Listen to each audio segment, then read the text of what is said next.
मोक्षमार्गस्य नेतारं भित्तारं कर्मभूभृतां ज्ञातारं विश्वतत्त्वानां वन्दे तद्गुणलब्धये। देखो, आज मैं आपको एक 1200 साल पहले हमारे आचार्य हुए सोमदेव सूरी, उन्होंने एक ग्रंथ लिखा है यशस तिलक चंपू। उसमें बहुत बढ़िया यशोधर महाराज का जीवन चरित्र है और संस्कृत साहित्य की एक बहुत उच्च कोटि की रचना है। कई जगह कलकत्ता यूनिवर्सिटी में विदेशों में कोर्स में लगी हुई है। तो उसमें एक श्लोक लिखा है उच्चावच जन प्रायः समयोऽयं जिनेशिनां नैकस्मिन् पुरुषे तिष्ठेत् एकस्तंभ इवालयः। मेरे को ये श्लोक बहुत पसंद है और इस श्लोक का हिंदी में अर्थ ये है कि ये जैन धर्म एक ऐसे विशाल राजमहल के समान है जिसमें छोटे बड़े मझले अनेक तरह के हजारों लाखों खंबे लगे हैं, उन पे खड़ा है। ये एक खंबे पे नहीं खड़ा। तो कोई एक आदमी अहंकार मत करो और सबको जोड़ के चलो। जैसे कोई महल बने बड़ा तो उस महल में कुछ नीचे मजबूत खंबे चाहिए, लेकिन ऊपर तक देखो तो कोई छोटा खंबा, कोई बड़ा खंबा कोई टांड रोक रहा है, कोई छज्जा रोक रहा है, सब तरह के खंबे चाहिए और उन खंबों पे ये टिका है। ऐसे ही ये जो जैन धर्म है वो है। आदिनाथ भगवान ने असंख्य वर्ष पहले उसको इस धरती पर चलाया और आज तक हमारे पास वो चला आ गया सुरक्षित। दुनिया में कोई धर्म संप्रदाय चलते हैं तो 100, 200, 500 साल, 1000 साल टिकते नहीं है, ख़त्म हो जाते सब थोड़े दिन में, आउट ऑफ डेट, सब खत्म। दुनिया में कितने धर्म आए और ख़त्म हो गए, लेकिन जैन धर्म असंख्य वर्ष पहले आदिनाथ भगवान ने चलाया, लेकिन आज तक वैसा का वैसा ही। उनने जो अहिंसा कही तो आज तक अहिंसा जैन धर्म का प्राण है। उन्होंने जो अनेकांत कहा, स्यादवाद कहा, वही आज तक सबको मान्य है। छोटे मोटे मतभेद भले हो गए, लेकिन उनकी वजह से कोई बड़ा फर्क पड़ा नहीं है। और हमारे आचार्यों ने लिखा है कि तुम इसको समझो। ये बहुत इम्पोर्टेंट बात है कि तुम इसको समझो। जो इसको समझेगा वो तो धर्म की रक्षा कर लेगा, संभाल लेगा, और जो इसको नहीं समझेगा वो फिर नहीं संभाल पाएगा। तो कैसे करना, कैसे नहीं करना, तो उन्होंने बहुत बात कही। मैं कितनी बात इस बारे में कह सकता हूँ। मूल मुद्दा ये देखो, अपने को 2 काम करना है। सब शास्त्रों में लिखा है कि 2 काम करना है। एक आराधना, 2 प्रभावना। 2 काम करने, एक आराधना, एक प्रभाव। हमको एक तो अपना कल्याण करना है और एक कोई पात्र जीव, भव्य जीव हो तो उसको भी लाइन पे लगाना है। हमको भी किसी ने लगाया है ना। देखो, अच्छे गुरुजी होते हैं ना, हमने हमारे गुरुजी से कहा कि आपने हमको इतना पढ़ाया, अब हम आपको क्या दक्षिणा देवे बताओ चलते चलते। तो गुरुजी ने कहा तुम किसी को पढ़ाना, यही हमारी दक्षिणा है। हमने देखो, उनने ये नहीं कह देते कि कुछ दे दो, एक गिफ्ट दे दो, एक शॉल दे दो, कोई दे दो, तो दे दा के फ्री हो जाते, चाहे 1000, 10,000, 50 लाख, 2 लाख भी लगते तो लग जाते। लेकिन उनने क्या कहा कि मेरी दक्षिणा ये है कि जैसे मैंने तुमको पढ़ाया है ऐसे ही तुम भी किसी दूसरे को पढ़ाना। अपन दुनिया में भी कहते हैं ना, जैसे मान लो जैसे हमारे पहले बेटी हुई तो लोगों ने कहा, बोले साहब कर्जा उतरा, अपन किसी की बेटी लेके आए, अपन दूसरे को देने के लिए एक बेटी तैयार की।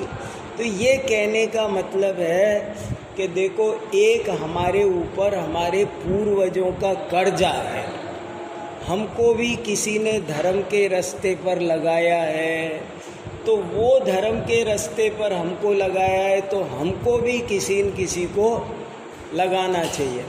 ऐसे कहते हैं ना, अपुत्रस्य गतिर्नास्ति। तो इसका क्या मतलब है? शास्त्रों में लिखा कि जिसके पुत्र नहीं हो उसकी गति नहीं होती।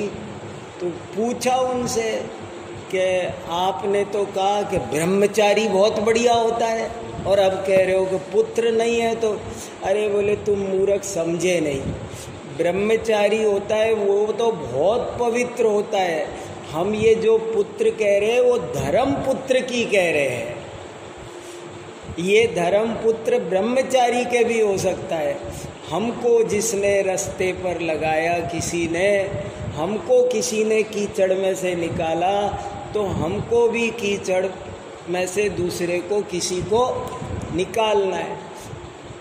दिवाली पे, अब आजकल तो पता नहीं क्या होता है, पर हम छोटे थे तो हमने खूब देखा है, एक दूसरे के घर दिया देने जाते थे, दिया लेने, सब एक दूसरे के घर दिया देते थे। आजकल तो लोग क्या मिठाई देते, क्या करते, क्या पर दिया देते थे। दिया हमने खूब दिया दिए हैं, लिए। दीपक से दीपक बढ़ता है, तो ज्ञान का प्रकाश है। तो कहने का मतलब ये है कि ये भी काम बहुत ज़्यादा ज़रूरी है। एक तो अपनी आत्मा का कल्याण, इसको अपन दूसरी भाषा में कहो तो आत्मानुभूति और तत्व प्रचार। हमको अपना भी कल्याण करना है और दूसरे को भी जोड़ के रखना है, क्योंकि हमारे पूर्वजों का हमारे ऊपर कितना उपकार है। हमारे पास कोई उसके शब्द नहीं है। उन्होंने हमको ऐसे मंदिर दिए, कैसे तूफानों से बचा करके हम लाए हैं, है ना, वो कश्ती को तूफान से निकाल के।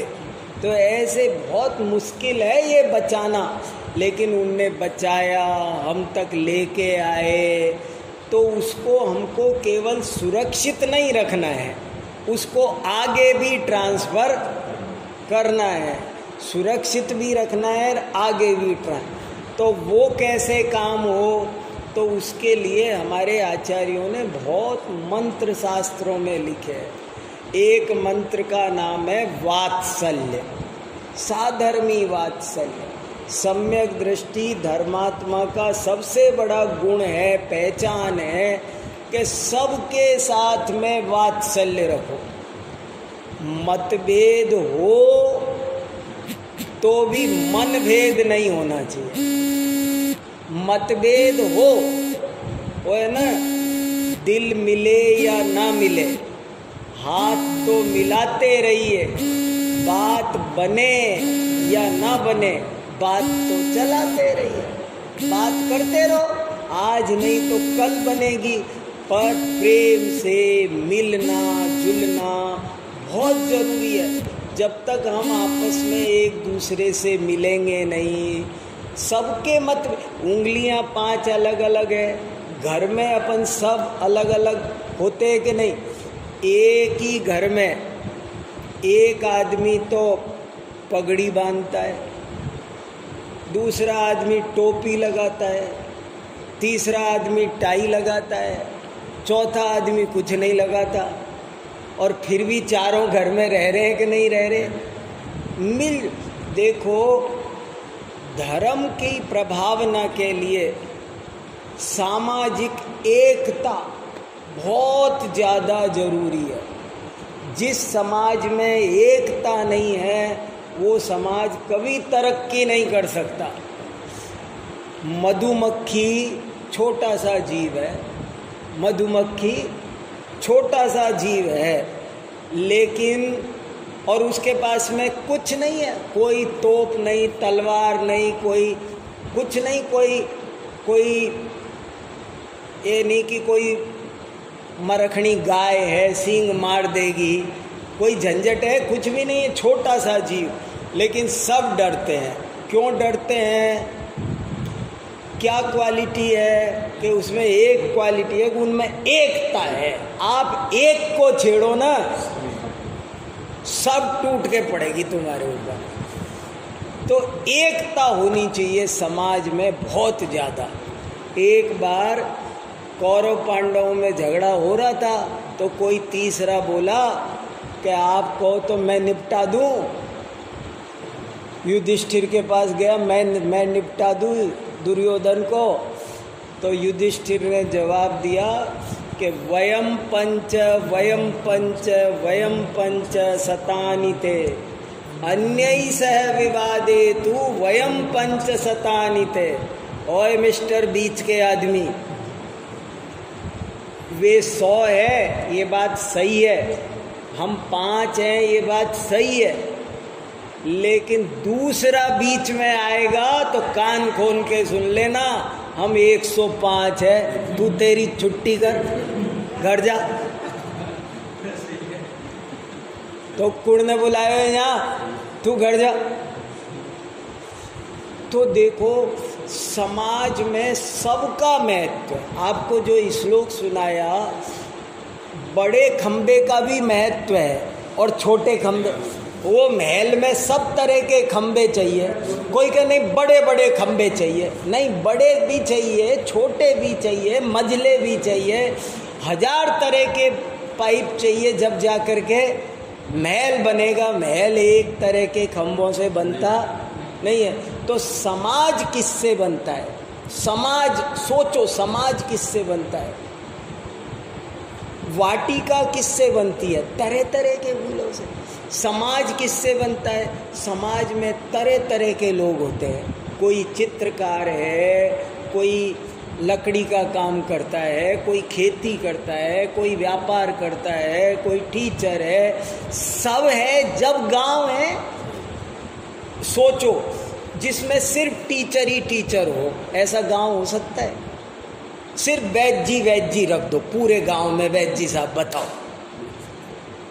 तो गांव में बोले वैद्य जी है, सारे वैद्य जी, हर आदमी वैद्य है, चलेगा?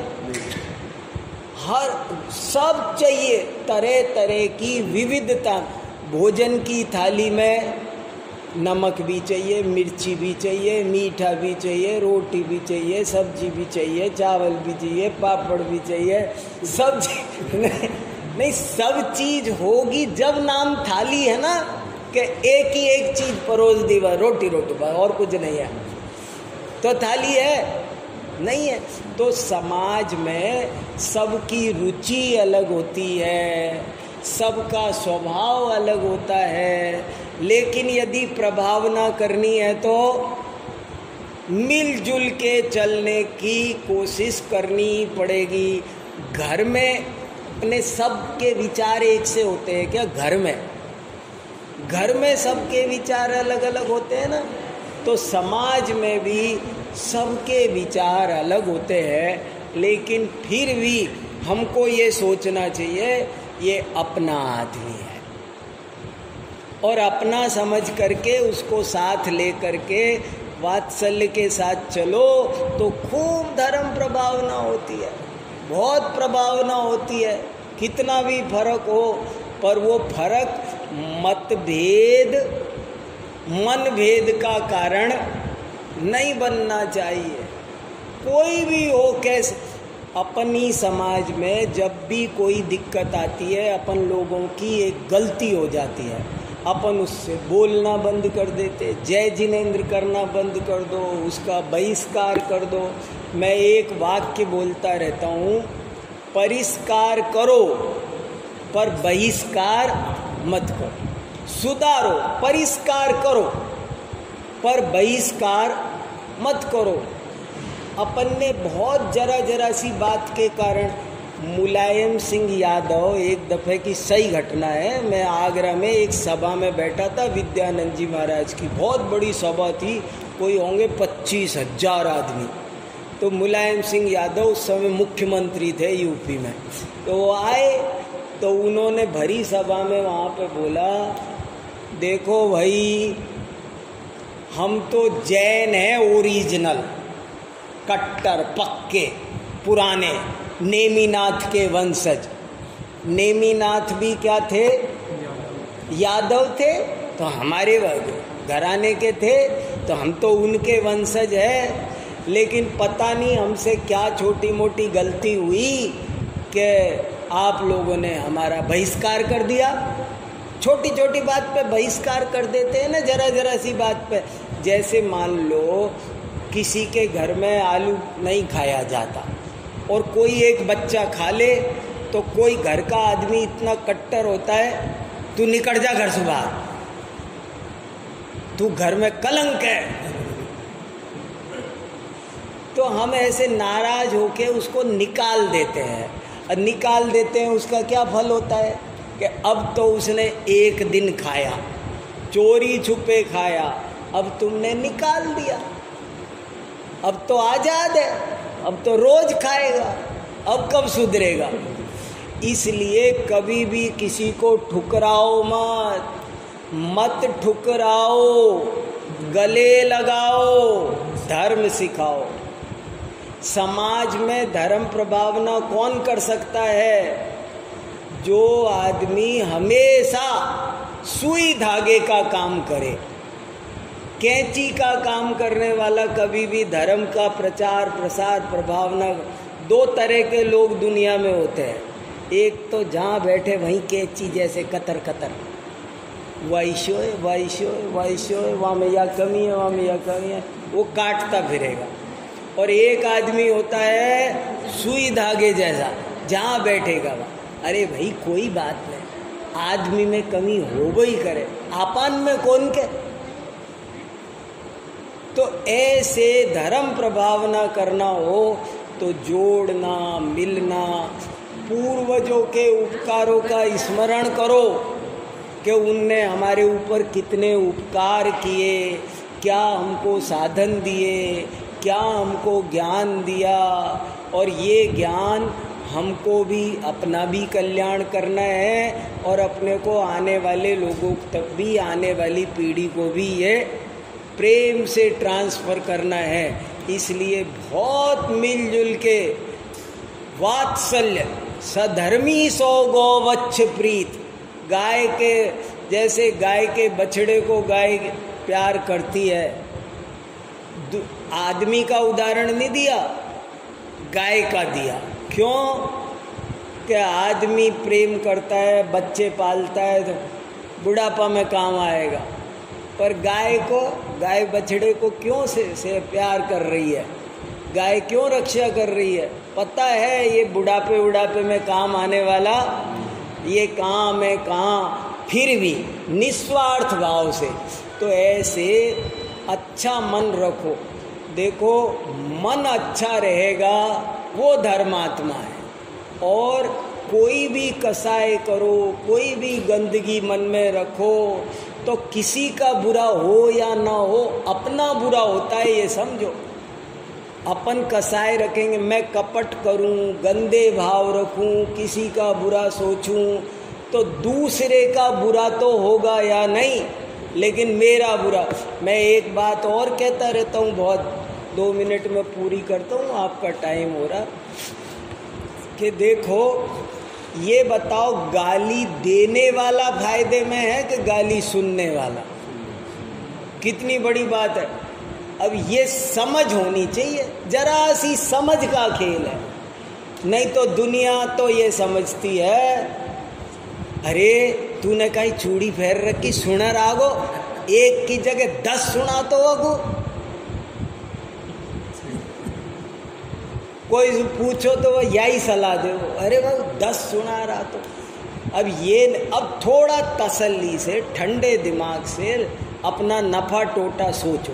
ये सोचो कि समझ लो मैंने इसको, चेतन को गाली दी, तो अब क्या होगा? फायदे में कौन, नुकसान में कौन? सोचो।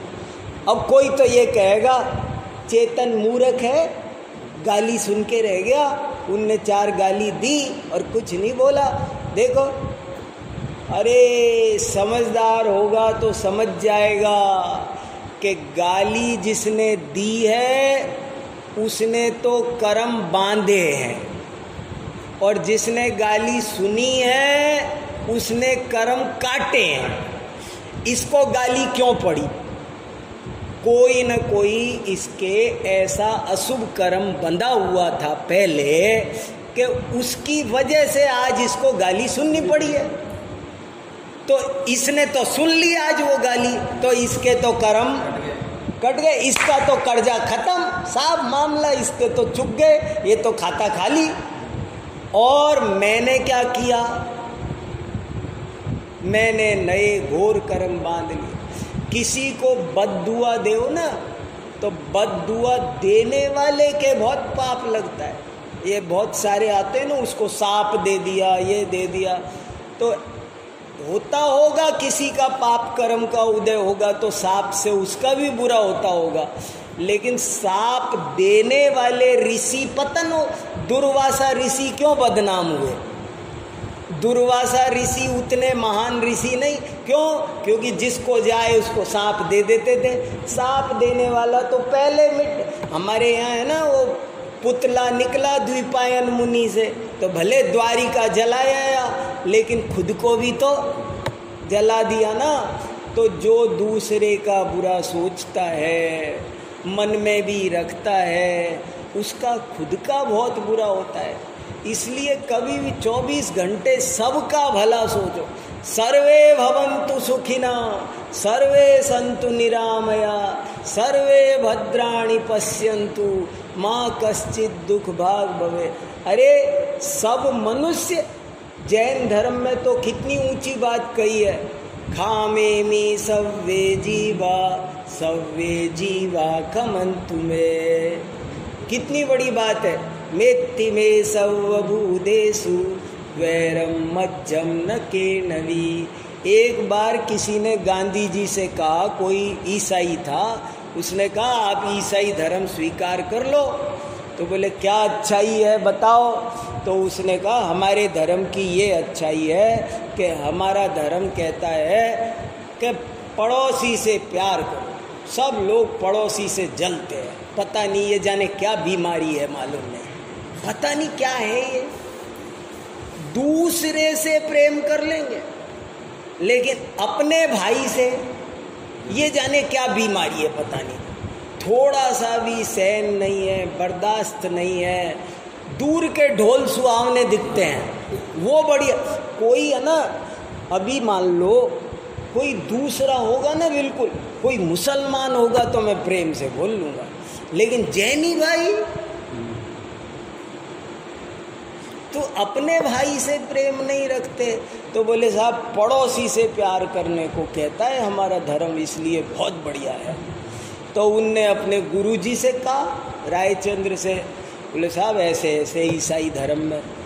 तो उन्होंने, गांधी जी ने कहा कि अरे इतनी सी बात कि पड़ोसी से प्रेम करो। हमारा धर्म कहता है कि जीव मात्र को पड़ोसी समझो, एक चींटी को भी पड़ोसी समझो।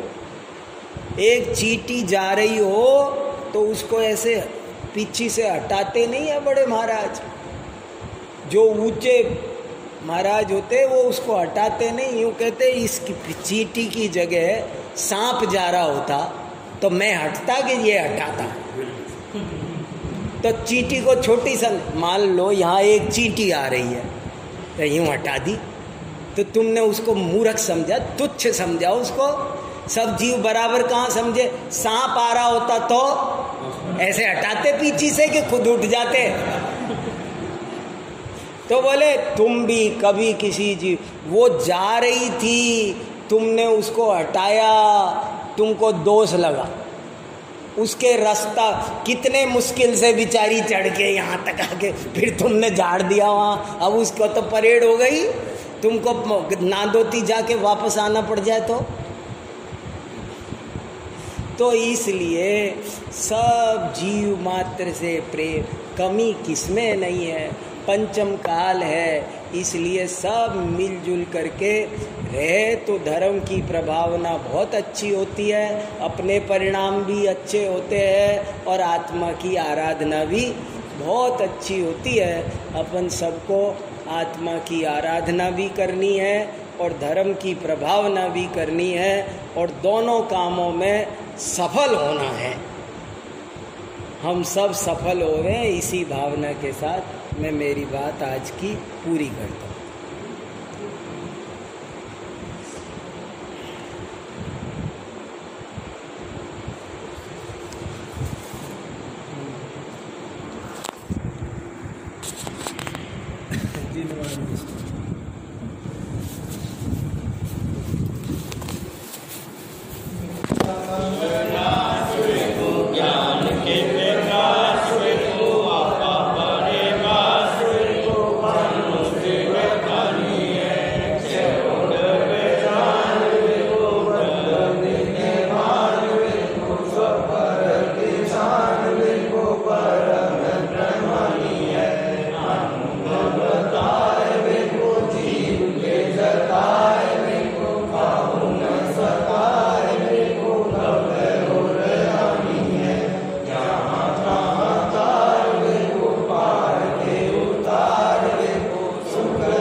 जिनवानी माता